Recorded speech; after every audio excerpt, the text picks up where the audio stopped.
Hello, everyone. Happy Beltane for those of us that actually celebrate Beltane. I've had three major blessings already. Um, and I was going to do this live stream the other day, but too many things happened, got busy, couldn't do it. So I hope it didn't mess anything up. Um, I am trying to determine if I want to do a Beltane ritual on here later or not.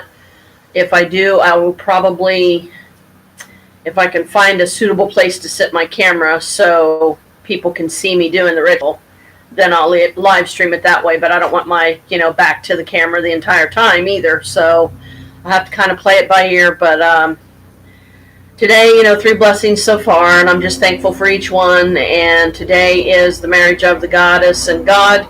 The goddess takes the mantle of maiden that gets turned into mother, so her robes change into mother and motherhood, and she will soon be, or is pregnant, basically, with the god, metaphorically speaking, and symbolism and that whole thing.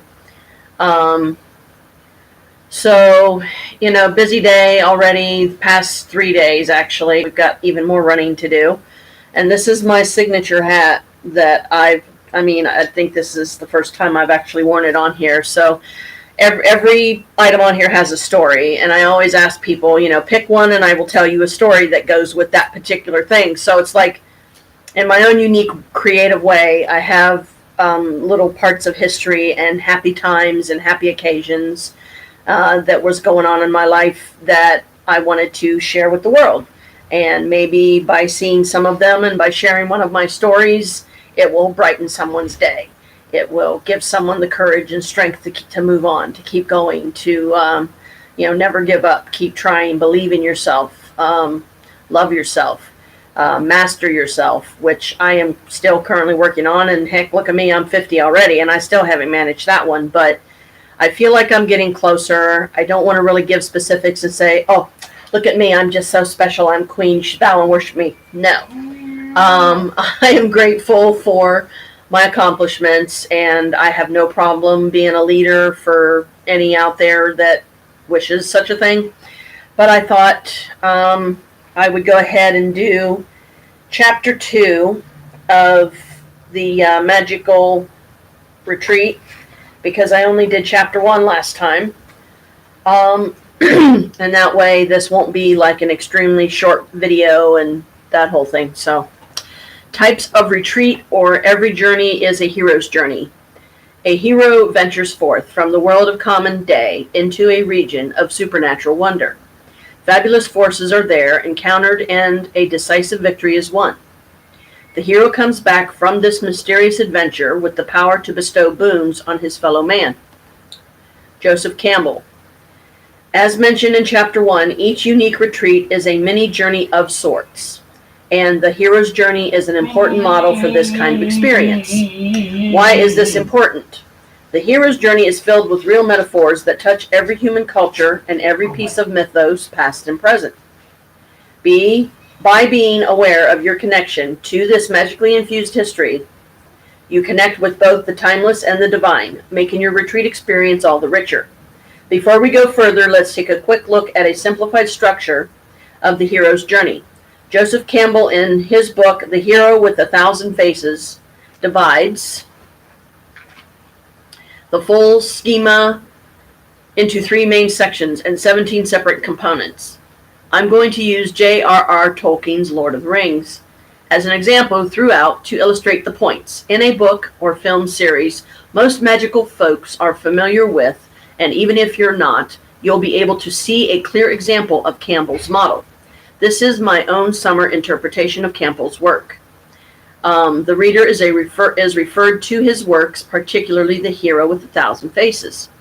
For a more detailed examination, note that while your own retreat journey may not include each of these components, it's still interesting and useful to see how the entire schema works together. Phase 1, the departure. The hero is called to destiny and departs for the journey.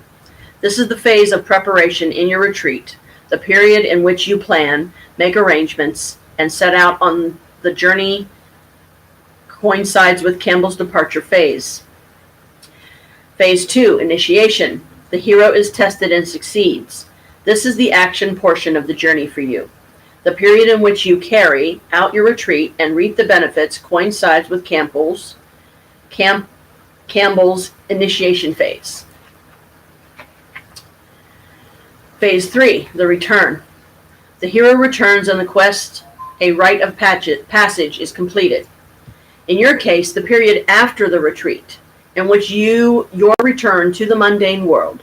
Consider how you've benefited, and evaluate the results. Coincides with Campbell's return phase.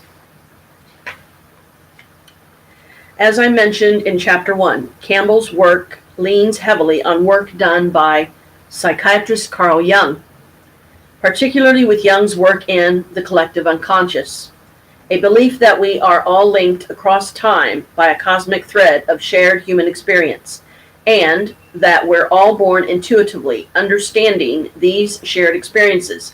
This explains why myths, rituals, and shared stories resonate so deeply within us. They help us tap into the deep magic, a sense of something much older than ourselves.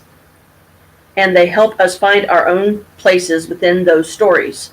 Looking at the above schema will suggest how your own experience might parallel the quest experience, making your retreat all the richer.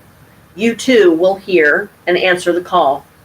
You'll set foot on the road, listen for magical guidance, and test yourself in various ways. Tasks completed, you'll return as someone who is different from who you were when you began.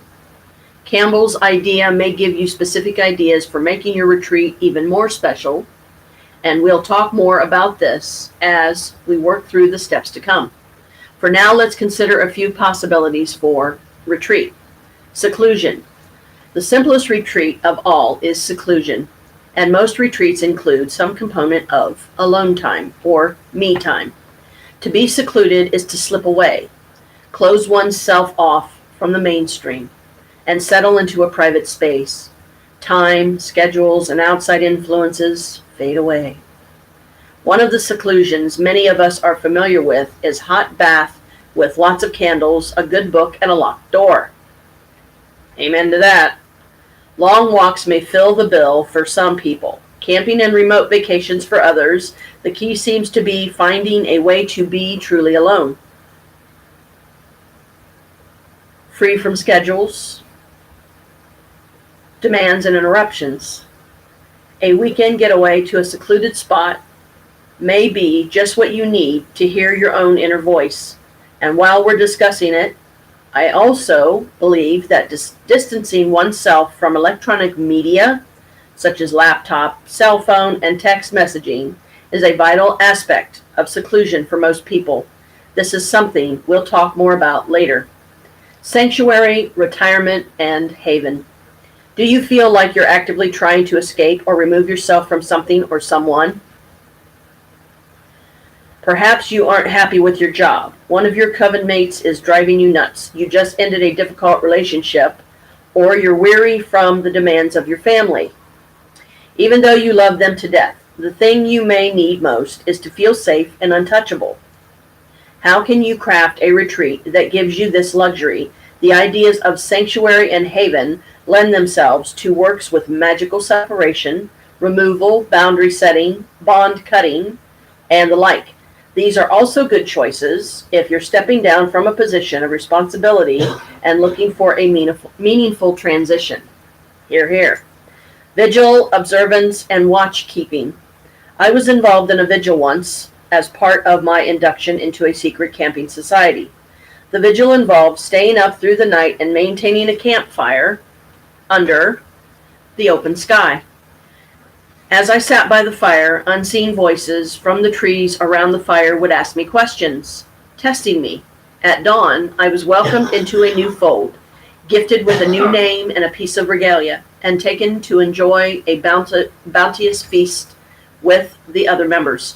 What a welcome that was. And then I went home and slept for 14 hours. Yeah, you probably have to after all that. If you're completing a journey, finishing a time of testing, or contemplating some sort of progression or initiation in your practices. A retreat that includes vigil might be just the thing. The act of staying up through the night is powerful, as it links us to ancient times and transformative ritual, providing a satisfying feeling of completion. It may also represent the final step and the final test in a rite of passage, a process that results in personal growth, new awareness, and the loss of innocence that accompanies passage from one life place to another. New versions of vigil are constantly taking form in today's magical society. For instance, many of those calling themselves modern alchemists have developed a practice known as the alchemical fire circle. Participants gather in remote locations to stage highly ritualized fire circles around which they dance vigil through the night. In these cases, the motivations for vigil are similar to those of the traditional silent watch keeping, but the vigil instead is made of transformative fire, dance, and passion. Interesting? Yes. Sign me up. Vision quest. Like vigil, a vision quest implies a period of remaining awake and alert for magical purposes. The traditional vision quest also suggests some type of seeking. The quester may meditate or enter a trance state in hopes of being visited by spirits or a totem animal, receiving spiritual books or gifts, having a question answered, or perhaps discovering a new name. This is a powerful type of retreat experience for the person seeking inspiration or discovery. Like the vigil, the vision quest also typically represents a rite of passage. Practice, testing, and trial. Most of us have one or more magical skills that we'd like to be better at, or wish we had more time to study. And a retreat can provide the time to make that wish come true. Imagine spending several hours studying the tarot, sewing a new cloak, or inscribing a book of rite. I call it a book of writ, same thing. Book of shadows, basically, a magical journal. There is real joy in carving out this kind of devotional time, and you'll benefit in a very real way from the time spent. Sabbatical. This approach is well known to the world of academia. In the sabbatical, the teacher steps away from the work environment for a predetermined period that may vary from a quarter of the school calendar to an entire year. The teacher retreats from the mundane, daily aspects of teaching others in order that he or she can find time to study, research, and teach themselves. A sabbatical period is taken with specific goals in mind and is usually carefully planned and outlined. The expectation is that the intensive course of self-study, research, and practice will be returned to the classroom by the teacher or retreat, with profound benefits to all. In most cases, the retreater is required to report on or in some way directly share the results of the sabbatical experience. Stretch your retreat experience into something of a sabbatical by planning a series of smaller retreats over a period of months. If you try this, the sabbatical should have a single overreaching goal, with each retreat meeting a smaller component of that larger goal. Escape. Perhaps you just want a day off to enjoy yourself and to hurrah for that. Making the time to slow down and leave the daily routine behind can be incredibly restorative. I agree. Use retreat time to read, work with your hands, engage in a magical craft or practice, write, and so on. Giving yourself permission to devote this time to your own wants and needs may be wonderfully fulfilling, leaving you recharged and ready to face the world once again. Thinking forward. As you begin thinking about your retreat, imagine a blank canvas on which anything might be painted. I've helped many people create retreats, and I've seen an extraordinary variety of approaches. For instance, one pagan who was strongly aligned with the water element spent 4 days at the ocean, staying in a secluded beachside cabin and spending her hours wand crafting and beachcombing. She listened to the water and the wind, and she received a number of natural messages that buoyed her magical inspirations. Plus, she was gifted with a wonderful holy stone, talisman large enough to serve as a chalice. Found near water, holy stones are stones that include one or more naturally occurring holes. I have yet to find mine. Holy stones are felt to be particularly magical, especially if the hole penetrates all the way through the rock. After sitting vigil on the final night, she finished her retreat with a bonfire ritual at sunrise, dedicating her new wand and taking a new craft name that honored her connections to Mother Ocean. A city witch who wanted to reconnect with her natural self spent a weekend in a tent in Arizona's mountains, where she kept vigil and watched the heavens through the nights, greeted the sunrise each morning, slept by day, and cooked simple meals over a campfire. A magical writer borrowed a friend's remote cabin, holed up there for a week, and finished a fantasy novel she'd been toying with for years. Long walks by day and nightly meditations by the fire pit fueled her efforts. A druid camped in a local forest and spent the time working with the ogham and creating his own set of ogham sticks, something he'd always wanted to find the time for. Through this focused practice, he created a gorgeous ogham set and discovered a previously unknown gift for divination. Blessed be.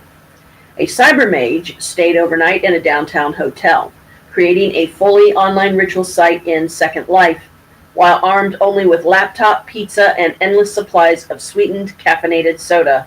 Yeah, I had a Second Life character, but it's been so long. I don't know that I want to do that, though, because I've already got IMVU, and that's pretty much the same thing, in my opinion. A young Wiccan finishing her solo year and a day, training kept vigil through the night while sitting by her magical tools. She meditated on a new craft name, created her own sunrise initiation ritual, kudos to her, and sealed the deal by knotting a new cingulum around her waist. On the way home, she celebrated with breakfast at her favorite restaurant. These are only a few ideas, and I hope they inspire you. Envision your own retreat as a storied landscape. Your journey will take you deep within. Crafting experiences limited only by your own imagination. As we work through these chapters, you'll begin imagining and creating your own specialized magical retreat. Make note of any ideas or inspirations as they come to you. Each bit of insight may play an important role in your own retreat experience. Tasks for Chapter 2. Get your pen and paper ready. Make notes on each of these in your retreat journal, and keep the hero's journey in mind as you respond. Every hero's journey begins with a call. What is yours? What is your call to adventure? What is your magical or spiritual destiny? What do you seek? Question 2. What goals or needs stand unfulfilled in your life? What type of journey beckons to you? Question 3. What might cause you to refuse the journey? What obstacles on the road of trials stand between you and the retreat? For instance, you could be dealing with mundane responsibilities, the need to acquire new materials or learn new skills, the ability to get time off work, a lack of money or materials, or other factors. Question 4. How can you surmount these obstacles? Question 5. Make a list of your past and present magical mentors. If you're self-taught, which books, online presences, or other materials have helped you learn? Question 6. Which of the retreat models resonate with you or excite you most at this point? Why? Notes and ideas, and then we get on to part 2, heeding the call. Would you tell me, please, which way I ought to walk from here? Asked Alice. That depends a good deal on where you want to go, said the cat. Lewis Carroll, Alice's Adventures in Wonderland. Excuse me. So chapter 3 will be, who are you and what do you need? Follow your bliss and the universe will open doors for you, where there were only walls. Joseph Campbell. Okay. About 19 minutes. That ain't too bad. So, sorry it took me so long, but as far as I know, there's, okay. I don't know. I mean, I was just looking at the little window over here to see if anybody had responded because I saw some writing at the top that I never saw before. I'm not too worried about that part of it right now because I've only got like a handful, maybe half a dozen or so live streams on here. And as you all know, any of you that do watch it, I'm hoping at least the Paranormal Files, my spooky fam, has seen one or two of them. Or, I understand they're busy and they're traveling the world and they go through a lot of crap, and bless them all for everything they do to entertain us. It's not an easy job when you pretty much your life is on the road. You're like, you get so caught up in it, you forget when you're coming or going. You can't even tell. But I really do. To me, if I'm going to invest in myself and my desire to start coming up with some good writing material, for instance. I am working, I've got one of my books finished, but I haven't proofread it yet, and I think I started on a second one, but I keep misplacing the notebook that I started that one in, so I'll have to look through all my books to find it. And I'm also waiting for my next set of beauty course materials from Stratford, which should have been here today, and they claimed they tried to come in Saturday, and they couldn't get in the building, and here it is Tuesday, and I still don't have my stuff, so I'm pretty upset about that. This past week, you might as well say, has been really, really busy. I totally get it. I know how exhausting it can be when so many people all over the world, different parts of the world, all walks of life, are depending on a service that you're trying to do them. My service is, since this is probably one of the quickest forms of spirituality, I am trying to share with as many as possible until I do get my ebooks written. This Magical Retreat by Susan Pesnecker, I recommend to everybody and anybody, because you don't have to be magical, you don't have to be Wiccan, you don't have to be a witch or anything like that to benefit from it. It was originally designed for witches, but you don't have to, you can still benefit from it, and I hope many do. I also know that books can be expensive, and let's see, this one was $16.95 here at the bookstore I got it from, which I believe I got this one from Barnes & Noble. I can't remember, it's been too long. But in celebration of Beltane, I would like to do some random, Beltane related things that I think would make good content for my, learning this whole live stream thing and being able to do it halfway decent. But give me a minute, I'm gonna have to get my glasses on or I won't be able to see worth a dang. Yeah, I just put them on the computer. Yeah, my mind's like a million different places.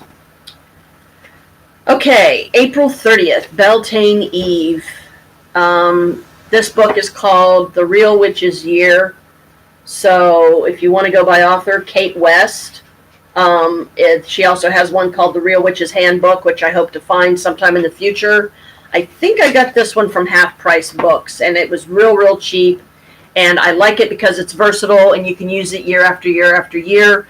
When you get advanced enough as a witch, if you decide to follow the path of the craft, you will, my thought is, I would love to be able to someday, starting from January 1st, the very first one on here in this book, which is New Year's resolutions, I will have them all on here.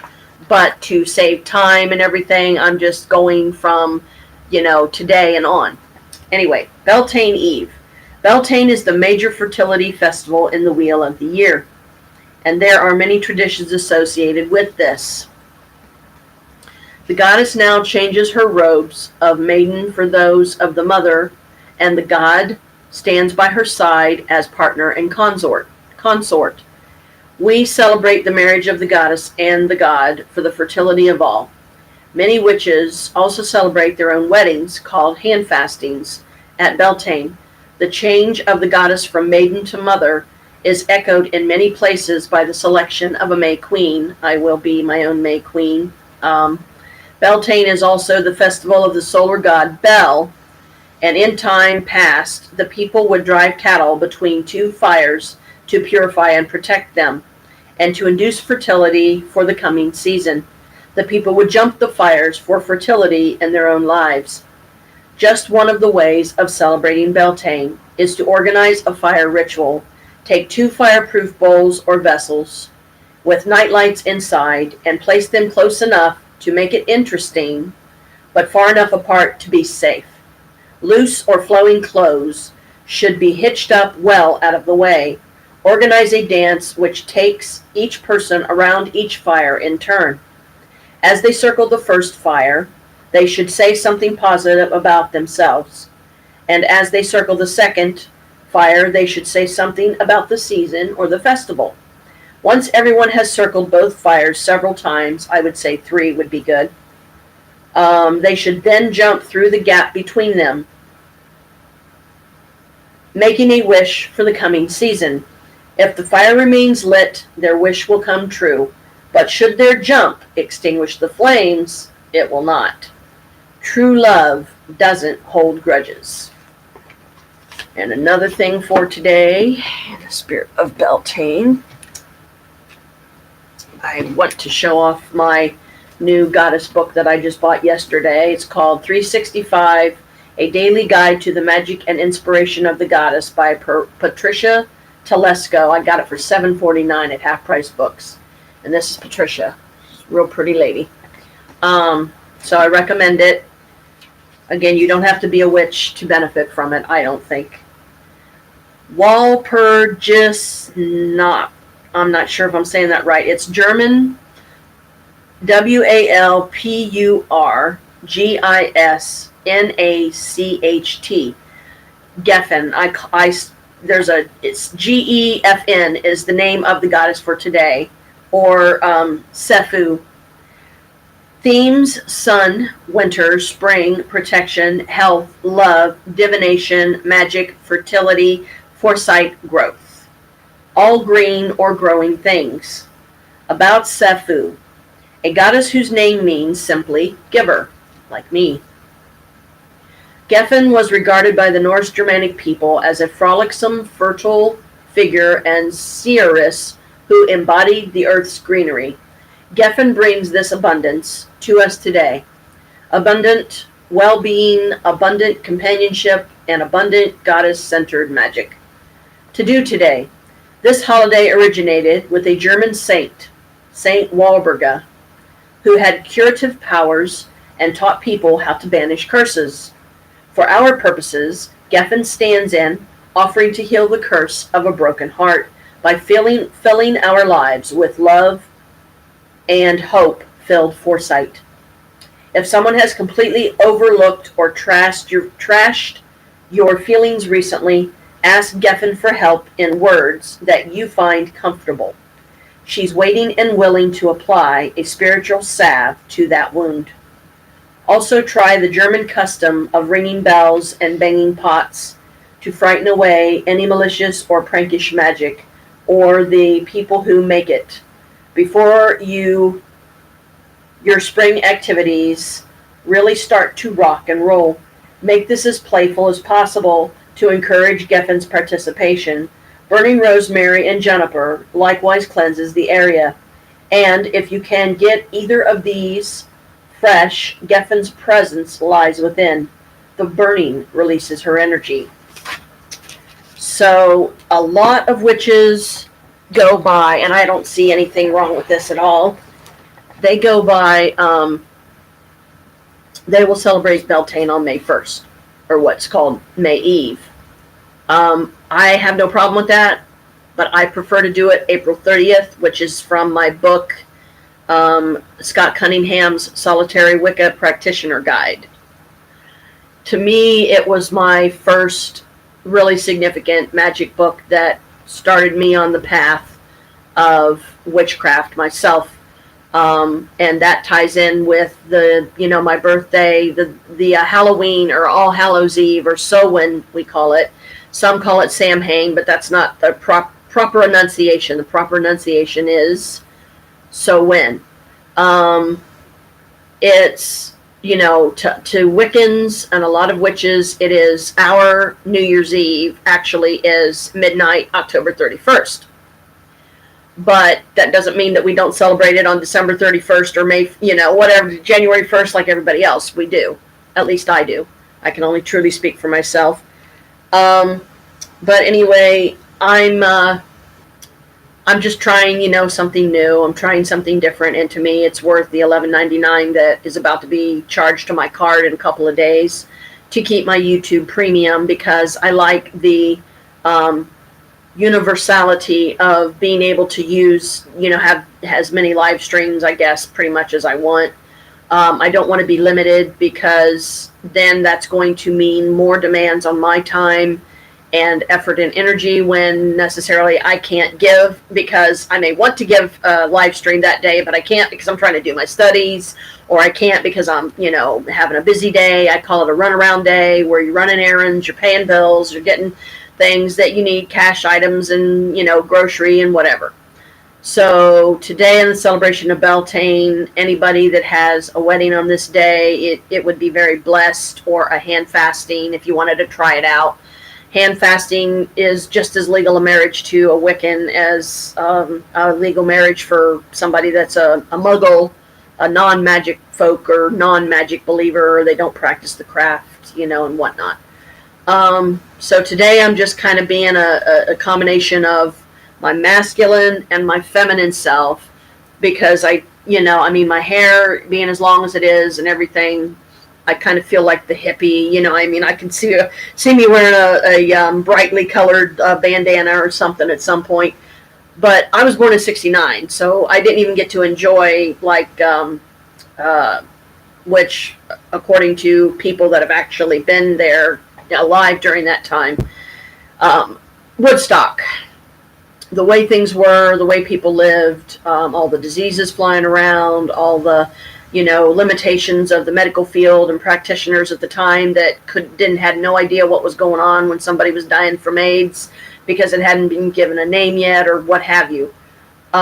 People being, exorcised because a child has some kind of epileptic seizure, and the parents think, oh my God, she's possessed by a demon, we have to bless her, we have to take her to the church. And no, it's, take other steps first. Do every precaution, go take them to the doctor, see what the doctor says.